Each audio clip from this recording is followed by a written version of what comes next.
There are moments in your life that arrive disguised as something ordinary. They were the camouflage of a Tuesday night, or the quiet hum of a refrigerator, or the weight of a sleeping head in your lap. You don't recognize them as turning points at the time. They are simply moments, stitched into the fabric of the everyday. It is only later, when you look back, that you see the seam where the pattern of your life changed forever. For me, that seam was woven in the dim, blue light of a television screen, defined by the warmth of another person's body trusted to mine in the unconscious surrender of sleep. It was a moment that felt both as simple as breathing and as complex as the cartography of a human heart. Julian was asleep. His head rested in my lap, a warm, solid weight against my thighs. His dark hair, which always seemed to have a life of its own, was soft where it brushed against my hand. I hadn't meant to touch it, but my fingers had drifted there of their own accord, a compass needle finding its north. His breathing was a slow, rhythmic tide, a quiet percussion against the manufactured drama of the movie we had long since stopped watching.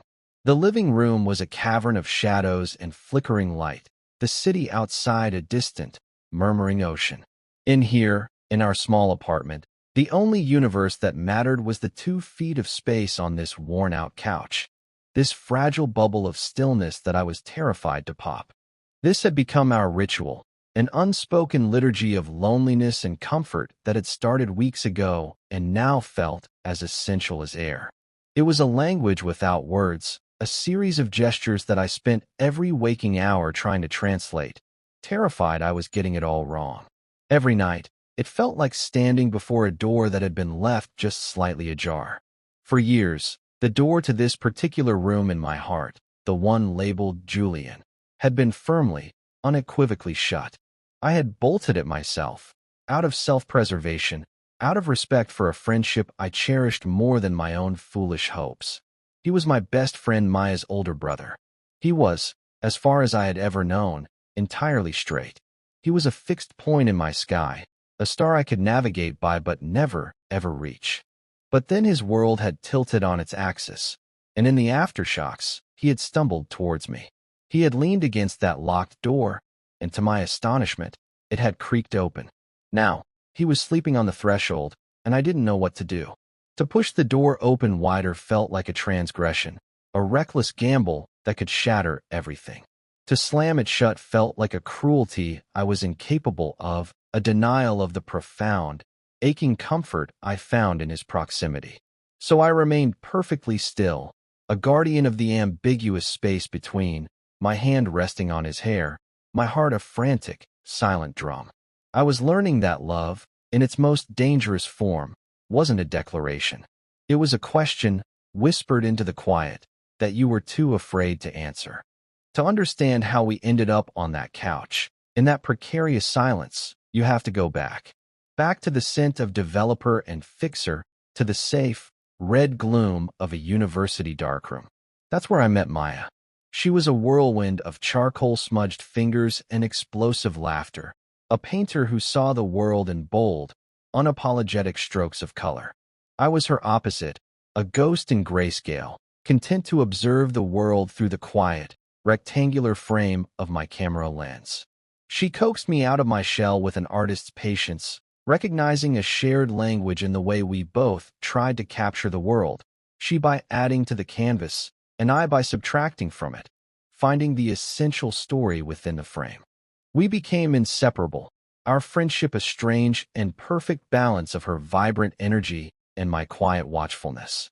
She was the first person to see my photographs not just as images, but as extensions of myself, as the silent confessions I couldn't speak aloud. It was Maya who introduced me to Julian. She dragged me to a cramped, overheated student gallery to see a friend's exhibition.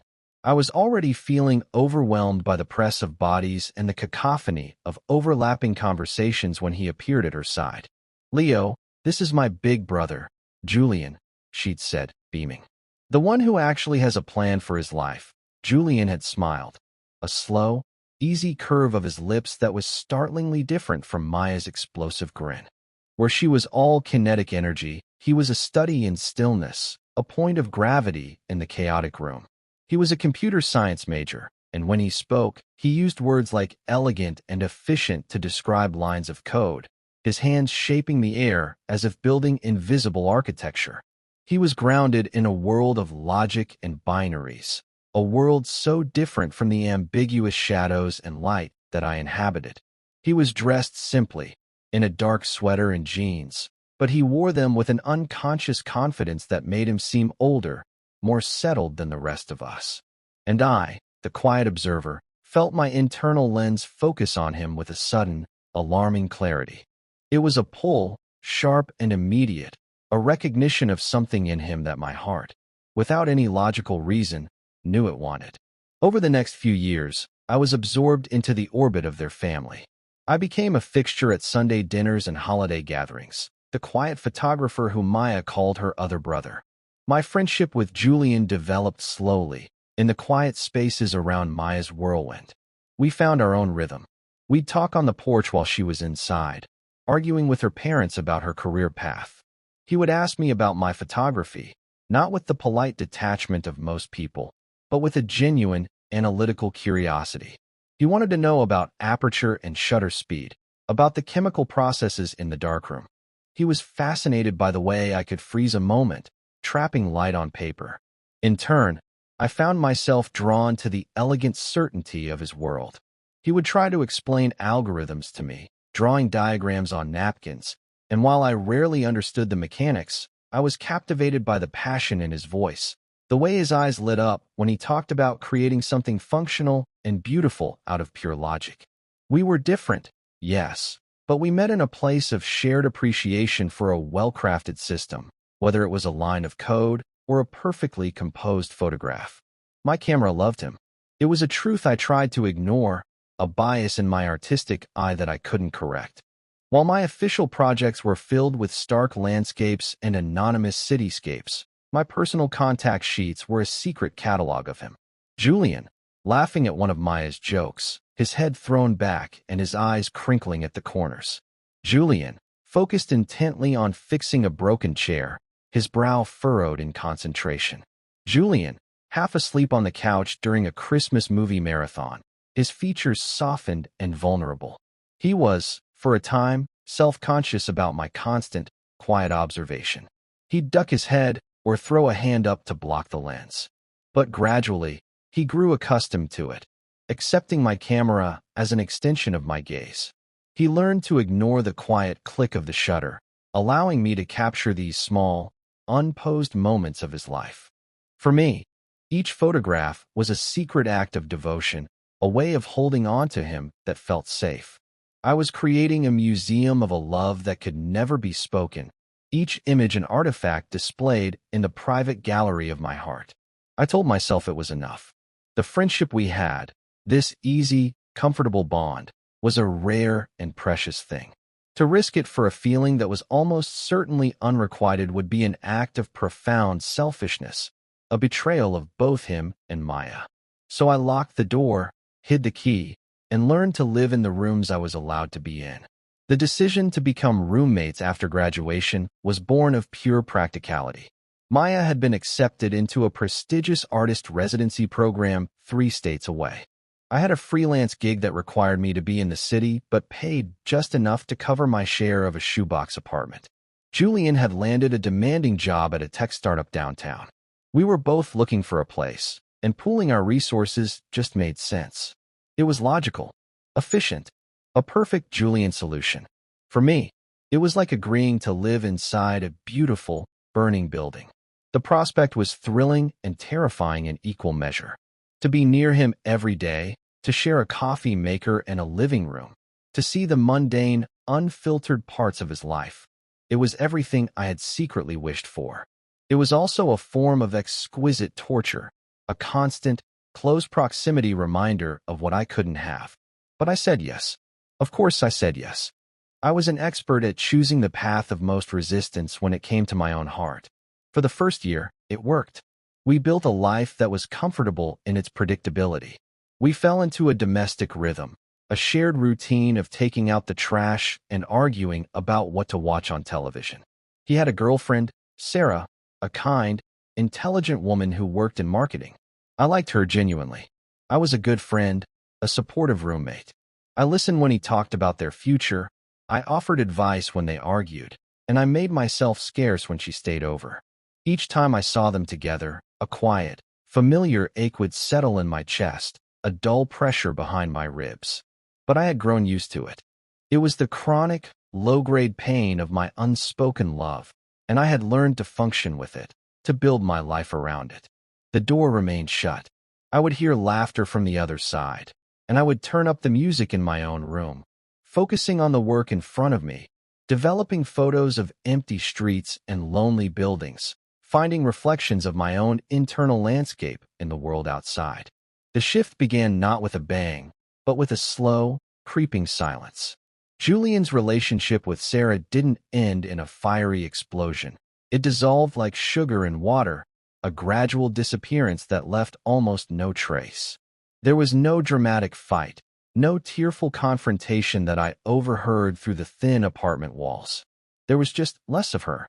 Fewer nights when her car was parked outside. Fewer weekends when their shared laughter filled the apartment. Then, one evening, Julian came home from dinner with her, and his face was a mask of weary resignation. He walked into the kitchen, poured a glass of water, and said, his voice flat, "Sarah and I are done." He didn't offer any details, and I didn't ask.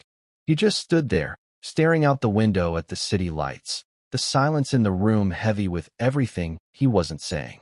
I just stood with him, a quiet presence in the face of his dissolution, because I knew it was all I could offer. The breakup unmoored him.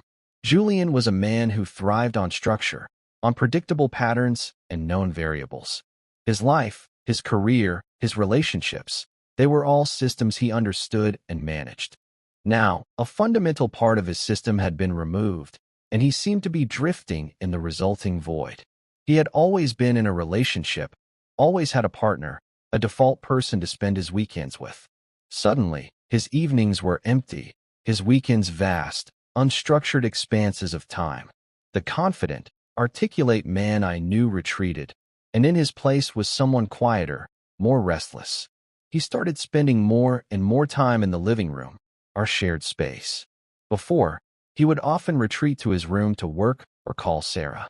Now, he'd bring his laptop to the coffee table, tapping away while I sorted through contact sheets on the floor. He didn't seem to need conversation. He just needed proximity.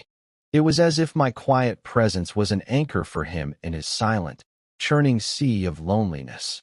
The comfortable silence we had always shared began to feel different, charged with a new and unfamiliar current of need. It was a need that emanated from him in waves, and it lapped at the edges of the careful fortress I had built around my heart. The first time it happened, it was so subtle I almost convinced myself I had imagined it. We were watching some mindless action movie, the kind Julian loved and I tolerated. He was sprawled on the couch, a beer sweating onto the coaster on the floor beside him. He was exhausted. The long hours at his startup were grinding him down, and the emotional toll of the breakup was a constant, low-level hum of fatigue beneath everything. He shifted, stretching his long legs out, and his feet came to rest in my lap. It was a casual, thoughtless gesture, the kind of easy physical contact that exists between people who have known each other for years. But for me, it was a seismic event. My entire body went rigid. I could feel the warmth of his sock-clad feet through my jeans, a simple point of contact that sent a jolt of electricity straight through me. I held my breath, waiting for him to move them, to realize the casual intimacy of the act. But he didn't.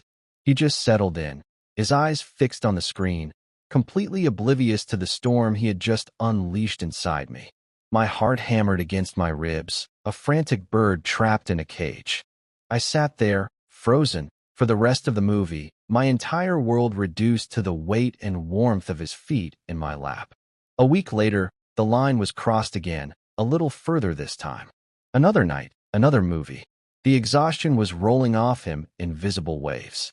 Midway through the film, his head, which had been propped up on a cushion, began to list to one side. I watched it happen in slow motion, a part of me screaming to move away, to shift my position and break the trajectory. But I couldn't. I was paralyzed by a potent cocktail of fear and a desperate, selfish hope. His head came to rest on my shoulder. It was a light touch at first, tentative, then heavier as he surrendered to sleep. The side of his face was pressed against my neck, his soft, even breaths warming my skin. I sat there, rigid as a statue, my arm pinned awkwardly between us, going numb with pins and needles. I didn't dare move a muscle. I didn't dare breathe too deeply. I was terrified of waking him, of shattering this fragile, unbelievable moment. The movie ended, the credits rolled, and the screen went black, plunging the room into near darkness. And still, I sat there, for what must have been another hour, in the silent, dark room, with Julian sleeping on my shoulder. It was the most profound comfort and the most exquisite agony I had ever known. I was his safe harbor, his unconscious resting place, and it was a role I both cherished and resented because I knew, or I thought I knew, that for him, it meant nothing. It was just sleep. That was the beginning of the ritual. It became our new normal, an unspoken agreement that took hold of our evenings. Movie nights, or nights where we just sat in the living room with music playing, would inevitably end with him finding his way to me. It started with his head on my shoulder, then graduated to him stretching out fully, his head finding its now familiar place in my lap. He never asked. He would just do it, a slow, sleepy migration across the couch cushions until he was settled. He would fall asleep within minutes, his body completely relaxed, trusting. And I would sit there, for hours, my mind a turbulent vortex of analysis and yearning. I would study the curve of his eyelashes against his cheek, the way his brow would occasionally furrow in his sleep. I would memorize the scent of his shampoo, the faint, clean smell that was uniquely him. I was a scientist cataloging the details of a strange and beautiful new species, a photographer composing the most important shot of his life, over and over again, night after night. My internal monologue became a relentless debate, a courtroom drama with my hope and my reason as the opposing attorneys. Reason would argue, coolly and logically, that this was about comfort, not romance. Julian was lonely and touch-starved after his breakup. I was a safe, non-threatening presence, a human pillow who wouldn't misinterpret the gesture. Friends did this. It was a sign of our deep, platonic bond, and nothing more. To read anything else into it was to project my own feelings onto him, to paint his simple actions with the complex colors of my own desire. It was a dangerous, delusional path. But then hope, passionate and reckless, would take the stand. It would point to the small things. The way he would sometimes murmur my name in his sleep. The way, on the nights I wasn't there, he would just fall asleep on the couch alone, curled into a tight ball, as if seeking a warmth that wasn't there. Hope would whisper that no one, not even the most oblivious person, was this casually intimate with a friend unless there was something more stirring beneath the surface. It argued that his unconscious mind was seeking out what his conscious mind was not yet ready to admit. Each night was both a blessing and a curse. I lived for the moment he would finally settle against me, for the quiet peace that would descend upon the room. In those hours, with him sleeping, I could pretend. I could allow myself the fantasy that this was not an accident, but a choice. That his body knew where it belonged. The weight of his head in my lap was a grounding force, a physical manifestation of a connection I craved more than anything. But it was also a slow poison. It fed my hope, nurturing a fragile, green shoot in the barren landscape of my heart. And I knew that hope was the most dangerous thing of all, because with every passing night, the line between friendship and something more blurred into an indistinguishable haze. The door was no longer just ajar. It was wide open, and he was sleeping soundly in the doorway, and I was standing in the middle of the room, exposed and terrified, waiting for him to either walk in or walk away for good. The apartment, our home, had transformed. It was no longer just a place we lived. It had become a liminal space, a waiting room of the heart, and the silence within its walls was screaming with everything we weren't saying. The ritual was our religion, and I was its most devout and most tortured follower. The night everything changed began with a silence that was different from all the others. It wasn't the comfortable, sleepy silence of our usual evenings. It was a silence that was awake, alert, and humming with a strange, palpable energy. There was no movie on the television, no book open in my hands. We were just sitting on the couch, the room lit only by the soft glow of a single lamp, a quiet, instrumental track playing from a small speaker in the corner. Julian was in his usual position, his head in my lap, but his body was not limp with the prelude to sleep. There was a tension in his frame, a coiled stillness that mirrored my own. I could feel it through the denim of my jeans, a low-frequency vibration of unspoken thought. My hand, which normally would have found its way to his hair, was resting on the cushion beside me, my fingers clenched into a fist. I was afraid to touch him tonight, afraid that the slightest contact would complete a circuit and send a shock through us both. He had been quiet all evening, his gaze distant, fixed on some point on the far wall. I watched him from my vantage point, tracing the familiar lines of his profile in the dim light.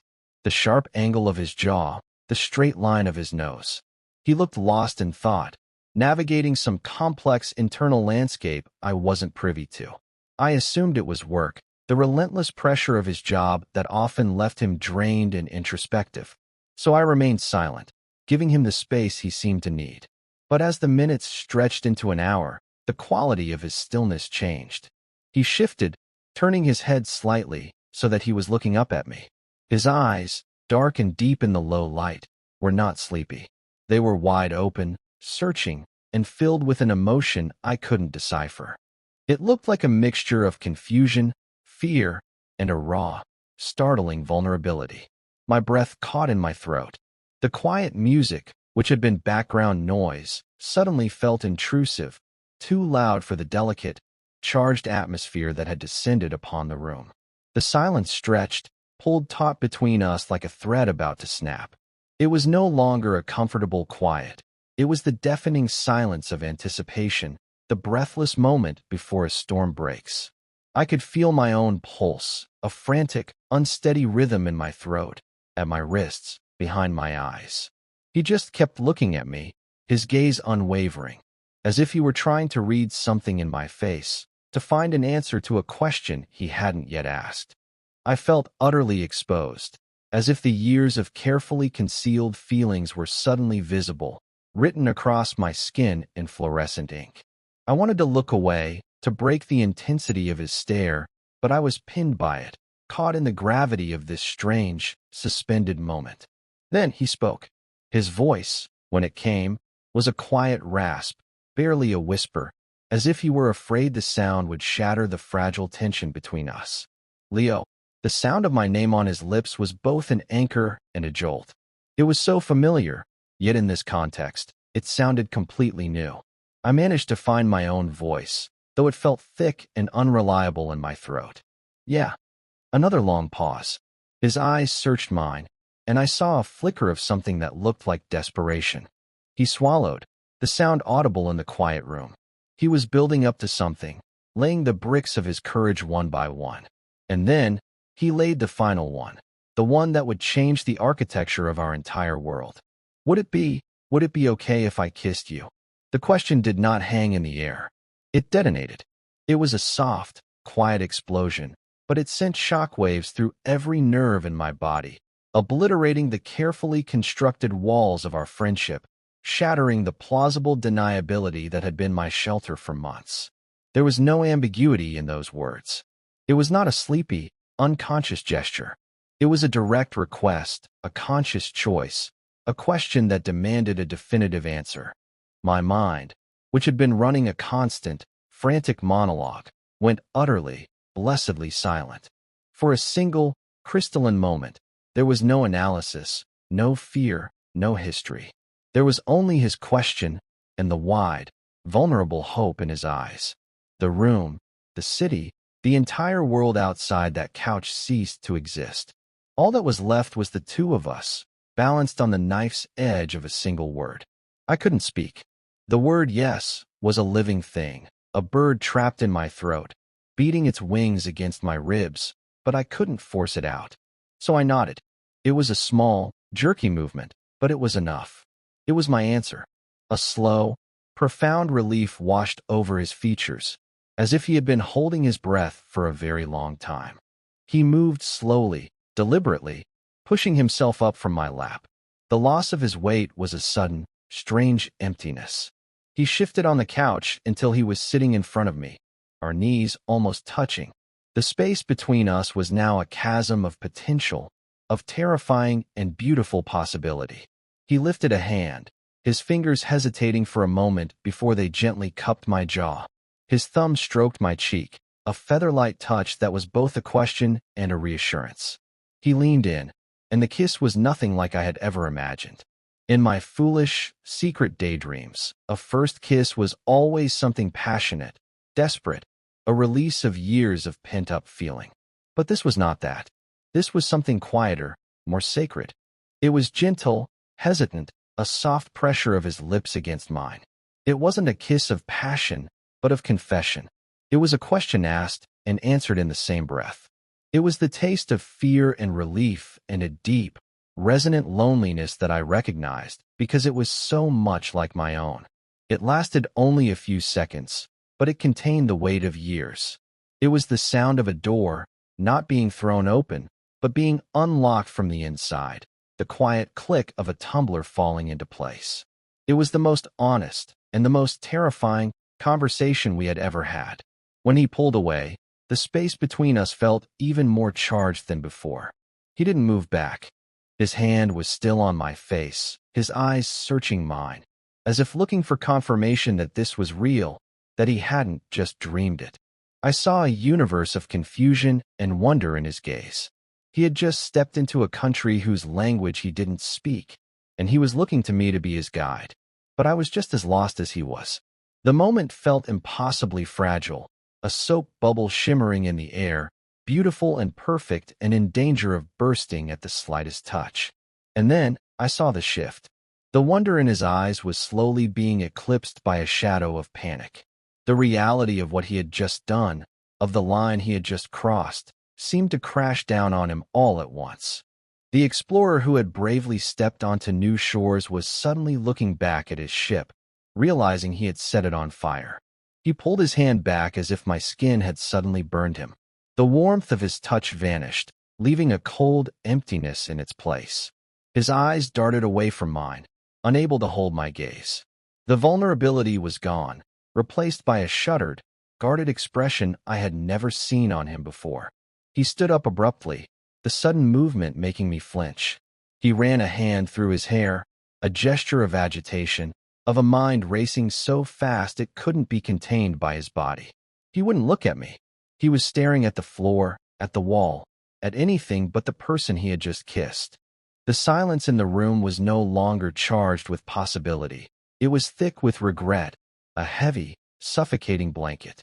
I have to. He trailed off, unable to finish the sentence. He didn't need to. I understood. He needed to escape. From the situation, from the room, from me. He took a step backward, then another, a slow retreat towards the safety of his own bedroom. Julian, I started, my voice barely a whisper, but he didn't stop. He reached his door and muttered, his voice low and strained, "Good night." He didn't turn around. He just slipped inside his room and closed the door behind him. I heard the soft, definitive click of the latch engaging. It was the loudest sound I had ever heard. It was the sound of the door to that room, the one that had been unlocked for a fleeting, beautiful moment, being slammed shut and bolted from the other side. I was left alone on the couch, in the quiet, dim light, the ghost of his kiss still on my lips. The beautiful, shimmering bubble had burst, leaving nothing behind but a cold, bitter residue of what might have been. The silence that descended was not peaceful. It was the hollow, ringing silence of abandonment. The next few days were a masterclass in avoidance.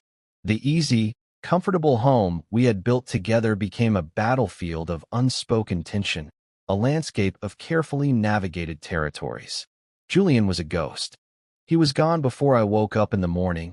A faint trace of his coffee sent the only evidence he had been there at all. He came home late, long after I had given up waiting and retreated to my own room. On the rare occasions we were forced to occupy the same space, like a brief, silent crossover in the hallway, he would offer a clipped, "Hey," Without making eye contact, his focus fixed on some imaginary point on the wall behind me. The air between us was thick and heavy, a toxic fog of unspoken words and his palpable regret. The living room couch, once the epicenter of our strange intimacy, now sat empty and accusing, a monument to a moment he was desperately trying to erase. For me, it was a special kind of hell. The hope that had bloomed so violently in my chest after the kiss had withered and died, leaving behind a painful, toxic rot. I replayed the moment over and over in my mind, a masochistic loop of film, analyzing every frame. The vulnerability in his eyes, the gentleness of his touch, the soft confession of his lips. Had I imagined it all? Had I misinterpreted a moment of profound loneliness and confusion as something more? I felt like a fool, like someone who had mistaken a flicker of candlelight for the dawn. He had used me. That was the cold, hard conclusion my reason kept presenting. He had used me for comfort, for a warm body in the dark, and when his experiment in intimacy had crossed a line he wasn't prepared for, he had recoiled in panic, leaving me to deal with the wreckage. The hurt was a physical thing, a sharp, jagged stone lodged in my chest. And beneath the hurt, a slow, simmering anger began to build. Anger at him, for his cowardice, for his carelessness with my heart.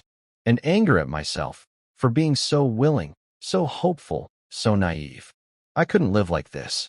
The silence was louder than any argument. The avoidance was more painful than any rejection. The apartment felt like it was shrinking, the walls closing in, the air too thin to breathe. I knew that if I didn't do something, this would be the end of us. Not just the end of whatever fragile, nascent thing had existed between us, but the end of our friendship, too. We would become polite, distant strangers sharing a lease, until one of us finally moved out, and the silence would become permanent. I couldn't let that happen without a fight, or at least, without an explanation. I deserved that much. My feelings, which I had guarded so carefully for years, had been invited out into the open, only to be abandoned on the doorstep. I needed to know why, so I waited. I stayed up late one night, sitting on that empty, haunted couch in the darkness. I didn't turn on a lamp. I just sat, letting the shadows of the room envelop me, nursing a cold cup of tea, my resolve hardening with every passing hour. I heard his key in the lock just after midnight. The door opened and closed softly. He stood in the entryway for a moment, his silhouette framed against the faint light from the hallway. He was probably assuming I was asleep, preparing to ghost through the apartment to the safety of his room. "We need to talk," my voice cut through the darkness, startling him. I saw him physically jolt, his shoulders tightening. He didn't move. He just stood there, a statue in the shadows. I didn't turn on the light. I wanted to have this conversation here, in the dark, in the room where everything had happened and then unhappened. The darkness felt like a truth serum, a place where masks were harder to maintain. He finally moved, walking slowly into the living room, but he kept his distance, standing near the armchair, a safe buffer of space between us. "Leo, I'm really tired," he said, his voice strained. It was a weak, pathetic deflection. "I don't care," I said, my own voice colder than I intended. "You don't get to do what you did and then just disappear. You don't get to kiss me and then pretend I don't exist." He finally looked at me, and even in the dim light, I could see the panic and exhaustion warring on his face. "It was a mistake," he whispered, the words I had been dreading, the words that confirmed my worst fears. The stone in my chest shattered into 1,000 tiny, sharp pieces. The anger, hot and clean, rushed in to fill the void. "A mistake." I stood up, unable to stay seated any longer. "Was it a mistake all those nights you fell asleep on me? Was it a mistake to use me as your personal teddy bear because you were too lonely to sleep by yourself? Or was it only a mistake when you finally did something honest?" "It's not like that," he insisted, his voice pleading. "You don't understand. Then make me understand." I took a step towards him, and he flinched back. "Because from where I'm standing, it looks like you were confused and lonely, and you used the one person who has been quietly in love with you for years as a convenient emotional crutch. And the second it got real, the second it required an ounce of courage from you, you ran." So please, Julian, explain to me what part of that I'm not understanding. The confession hung in the air between us. The one person who has been quietly in love with you for years. I hadn't planned on saying it. The words had just ripped their way out of me, raw and unfiltered. I saw the shock on his face, the genuine, unfeigned astonishment. He truly hadn't known. All my careful observation, all my secret photographs, all my years of quiet devotion. He had been completely, utterly blind to it. He sank into the armchair, his head in his hands. I didn't know, he mumbled into his palms. Leo, I swear, I didn't know. Well, now you do, I said, the anger draining out of me, leaving behind a hollow, aching emptiness. And it doesn't change anything, does it? It doesn't change the fact that you kissed me and then treated me like I was a stranger. Like I was something shameful. He looked up then, and his eyes were glistening. I was scared, he said, his voice cracking. I am scared. I don't feel this way. About guys. I've never felt this way about anyone but women. And then, with you, it's just easy. It's quiet. And I started to need that quiet more than anything. I needed you. And that night, I acted on it. And the second I did, my whole world just tilted. What does this mean? What am I? What would Maya say? My parents? It was a mistake, Leo. Not the kiss. The mistake was me being a coward about it. His confession was a tangled mess of fear and confusion, and while a part of me sympathized with his turmoil, the larger, wounded part of me couldn't accept it as an excuse. So what am I supposed to do with that, Julian? I asked, my voice weary. Am I supposed to just sit here and wait for you to figure yourself out? Be your safe space while you have your identity crisis? I can't do that. It's not fair. My feelings for you aren't a phase. They aren't a result of loneliness. They're real. And they deserve more than to be someone's confused experiment. I walked past him, towards my own room. I stopped at the door, my hand on the knob. I think I'm going to go stay with Mark for a few days, I said, my back to him. I think we need some space. And you need to figure out what you actually want. But don't you dare talk to me again until you know. Because I can't survive another one of your mistakes. I didn't wait for a reply. I walked into my room and closed the door, the final, quiet click echoing the one he had made just a few nights before. Only this time, I was the one creating the silence. The 3 days I spent at my friend Mark's apartment were a blur of gray numbness. Mark was a good friend. He saw that I was a wreck and didn't press for details, just supplied me with bad movies, takeout, and a comfortable couch, for which I was eternally grateful.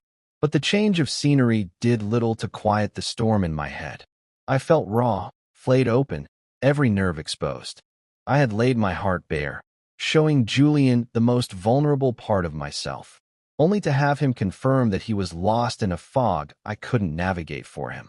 Leaving the apartment had felt like a necessary act of self-preservation, but it also felt like a surrender. I had drawn a line in the sand, but I was terrified that he would choose to stay on his side of it, leaving me stranded. Every time my phone buzzed, my heart would leap into my throat, a frantic, hopeful bird, only to plummet when it was a notification from a social media app or a text from my mother. There was only silence from him, a deep, profound silence that felt like an answer in itself. I spent the time trying to prepare myself for the inevitable. He would decide this was all too much, too complicated. He would choose the safety of the life he had always known, the identity he had always worn. He would apologize for the confusion, and our friendship would die a slow, awkward death. We would navigate the end of our lease, and I would move out, and Julian would become a collection of photographs and a dull, permanent ache in my chest. I tried to make peace with that outcome, to rebuild the walls around my heart, to tell myself that I would be okay. But it was a lie. The hope he had awakened in me, however brief, had changed me. I had tasted the possibility of a different kind of life, a different kind of happiness, and the thought of returning to the quiet resignation of before was unbearable. I had been content in my silent observation for years, but now I knew what it felt like to be seen, however fleetingly. And I didn't know how to go back to being invisible. On the third night, I was sketching aimlessly in a notebook, trying to exorcise the restless energy from my system, when there was a knock on Mark's door. Mark was out picking up dinner, So I got up, assuming he had forgotten his keys. I opened the door, and my heart stopped. It was Julian. He looked terrible. He was pale, with dark circles under his eyes, and his hair was a mess, as if he'd been running his hands through it for days. He was wearing the same sweater he'd had on 2 days ago. He just stood there on the doormat, looking at me, his expression a mixture of exhaustion and a desperate, fragile resolve. We stood in silence for a long moment, the sounds of the apartment building's hallway filling the space between us, a distant television, the rumble of the elevator. Finally, he spoke, his voice hoarse, as if he hadn't used it in days. "Can I come in?" I stepped aside, holding the door open, my mind a blank slate of shock. He walked past me into the small living room and stood in the center of it, looking lost and out of place. I closed the door, my hand trembling slightly on the knob. I leaned against it, not trusting my legs to hold me. I waited for him to speak, my entire being braced for the blow I was sure was coming. "I've been an idiot," he said, his voice quiet but clear. He didn't look at me. He was staring at a framed print on Mark's wall. "A coward. Everything you said was true. I was scared, and I was selfish, and I hurt you. And I am so sorry." He finally turned to face me, and his eyes were filled with a sincerity that was gut-wrenching. Those 3 days in the apartment alone. It was the loudest silence I have ever heard in my life. Every room was just empty. It wasn't just that you weren't there. It was that the quiet I loved, the easy, comfortable quiet, it was gone. Because it was never about the apartment. It was always about you. He took a hesitant step towards me. I spent my whole life on a map that was already drawn for me. Go to school, get a good job, meet a nice girl, get married. It was a clear path, and I never thought to question it. Being with you, our friendship, it was always the best part of my life, but I had it filed away in a box labeled friendship. I never thought to look inside and see what else was in there. And when I kissed you, it was like I finally opened the box, and everything came rushing out, and it was too much, too fast. I didn't know what it meant about me, about my map. So I tried to slam the lid shut and pretend it never happened. He was standing in front of me now, so close I could see the fatigue etched into the lines around his eyes. "But it's worse in the box," he whispered. "It's worse pretending. Being in that apartment without you. I realized that I don't care about the map. I don't care what it's called, or what it means for the rest of my life. All I know is that when I'm with you, I feel like I'm home. And when I'm not, I'm just lost. I don't have all the answers, Leo. I'm still scared. But my biggest fear isn't figuring this out. My biggest fear is losing you. If you'll let me, I want to try to be with you. For real." His confession was not a grand, romantic declaration. It was simple and broken and honest. It was the sound of a man dismantling his entire world for the chance to build a new one. I could see the terror in his eyes, but I could also see the determination. He was choosing this. He was choosing me. Over his fear, over his confusion, over the life he was supposed to live. The tears I had been holding back for days finally fell, silent tracks down my cheeks. I didn't even realize I was crying until he reached out and gently wiped a tear away with his thumb, his touch as hesitant and reverent as it had been the night he kissed me. "Okay," I whispered, the word a puff of air, a release of all the pain and anxiety of the last few days. "Okay, Julian. We can try." A wave of relief so profound it was almost painful washed over his face. He closed the small gap between us and wrapped his arms around me, pulling me into a hug that was fierce and desperate. He buried his face in my shoulder, and I could feel the tension draining out of his body, as if he had been holding himself together by sheer force of will for days. I wrapped my arms around him, holding on just as tightly, my face pressed into his sweater that smelled faintly of coffee and our apartment and him. We just stood there, in the doorway of a stranger's apartment, holding each other, two people who had been adrift on separate oceans, finally finding their way back to the same shore. It wasn't a perfect, neat ending. It was a messy, uncertain, and terrifying beginning. And it was more beautiful than anything I had ever dared to hope for. Returning to our apartment was like stepping into a familiar landscape after a storm has passed. Everything was in its place. The worn-out couch, the stack of books on the coffee table, my camera bag by the door, but it all felt different, charged with a new significance. The air was no longer heavy with unspoken words, but light with the promise of them. The silence was not an absence, but a space for something new to grow. We moved through the first few days with a gentle, careful choreography, learning the steps to a new dance. We talked, really talked, for hours, sitting on the couch that was no longer a place of ambiguity, but of deliberate connection. He told me about his fears, his confusion, the pressure he'd always felt to be a certain kind of man. I told him about the years of quiet longing, about the meaning I had poured into his smallest gestures. We laid our truths out between us, fragile and precious, and found that they fit together, creating a picture that finally made sense. A few weeks later, we found our new ritual. It was a quiet Saturday afternoon. I was on the couch, editing photos on my laptop, the soft click of my trackpad the only sound in the room. Julian came in from the kitchen with 2 mugs of tea and set them on the coffee table. He didn't sit at the other end of the couch, in his old spot. He sat down next to me, close enough that our legs were touching. He watched me work for a few minutes, then gently took the laptop from me and set it aside. He didn't say anything. He just stretched out, mirroring the old ritual, but this time, it was different. He lay his head not in my lap, but on my chest, his ear resting over my heart. He wrapped an arm around my waist, pulling himself close. I instinctively brought my own arm around his shoulders, my fingers tangling in his soft hair. This time, there was no hesitation, no fear. It was not an act of unconscious need, but a conscious choice. A declaration. He was not asleep. His eyes were wide open, and he was looking up at me with a soft, quiet smile.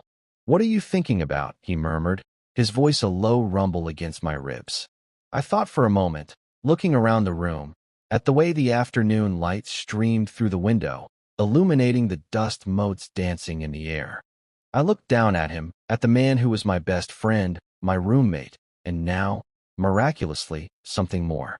I thought about the long, lonely years of watching from a distance, of capturing his life in frames he would never see. I thought about the painful, beautiful process of developing a photograph in the darkroom, the way an image that was always there, latent and invisible on the paper, slowly emerges when it's submerged in the right chemistry. It was never about creating something from nothing. It was always about revealing what was already there. "I was just thinking," I said, my voice soft, "that I'm glad we finally figured out the right chemistry." He smiled, a genuine, unguarded smile that reached his eyes. He shifted, tilting his head up to kiss me. It was a slow, deep kiss, full of the quiet certainty we had fought so hard to find. It was a kiss that said, "We are here." It was a kiss that tasted like home. As we settled back into our comfortable embrace, his head resting once more on my chest, his breathing syncing with the steady, calm rhythm of my own heartbeat, I knew this was the start of our true story.